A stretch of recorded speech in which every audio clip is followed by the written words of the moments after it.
In 1976, computing was an industrial, highly guarded industry. Using a computer meant visiting a university, a government agency, or a massive corporate facility. These massive machines were hidden away in sterile rooms, completely out of reach for ordinary people. Steve Jobs held a different philosophy. He believed technology should be accessible, simple, and beautifully designed for the public. His partner, Steve Wozniak, was the engineering mind of the duo. He built electronic devices purely for the joy of figuring out how they worked.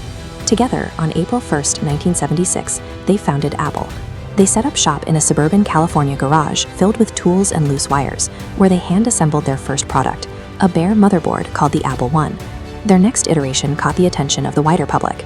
Released in 1977, the Apple II offered color graphics and an integrated, consumer-friendly keyboard. It was designed so families and schools could use it without needing an engineering degree.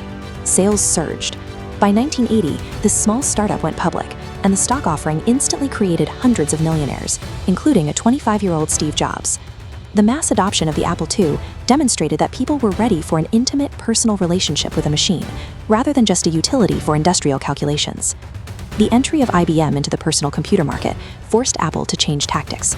To compete with these utilitarian corporate machines, they had to invent entirely new ways to interact with computers. In 1984, they released the Macintosh. It introduced the graphical user interface, which replaced complicated lines of code with intuitive, clickable icons. The design was highly praised, but a high price tag slowed sales. The resulting financial strain sparked bitter arguments between Jobs and CEO John Sculley, leading to Jobs' departure from the company in 1985. Over the next decade, Jobs started a new computer company called Next and purchased a small graphics division that would later become Pixar. Meanwhile, Apple drifted. Apple spent the 1990s releasing a bloated, confusing array of products. Market share rapidly shrank as Microsoft's Windows operating system swept across the consumer landscape. By 1997, Apple was losing hundreds of millions of dollars.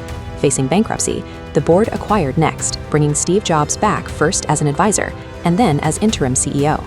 Apple's struggle during this era demonstrated that powerful hardware fails without a cohesive, intuitive user experience to guide it.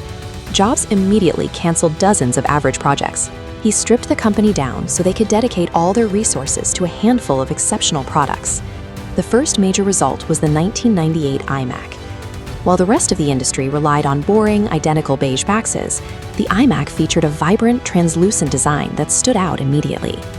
In 2001, Apple turned their attention to the Pocket. The launch of the iPod and iTunes digitized music management, allowing users to carry 1,000 songs in a single device. This philosophy of miniaturization culminated in January 2007. On stage, Jobs announced Apple was releasing 3 new products: a widescreen iPod, a mobile phone, and an internet communicator. They were all the same device. The iPhone replaced the physical keyboard with a large multi-touch screen, allowing users to navigate with natural swipes and pinches. The subsequent launch of the App Store transformed the phone into a universal tool. It birthed a new digital economy for banking, navigation, and photography. In 2010, they pushed this interface into a larger format with the iPad. It created a new hardware category for schools, hospitals, and homes. In roughly a decade, Apple had closed the physical distance between human and machine. Computers were no longer heavy boxes at a desk. They were lightweight glass panels carried against the body. Steve Jobs passed away in 2011. Leadership transitioned to Tim Cook, an executive known for operational logistics, leading many to wonder if Apple could maintain its momentum. Under Cook, Apple moved technology further onto the body. Products like the Apple Watch and AirPods took the interface out of the pocket and onto the wrist and ears. The company also expanded its reach through services. They built a network including iCloud, Apple Pay, and Apple Music, creating reliable streams of recurring revenue.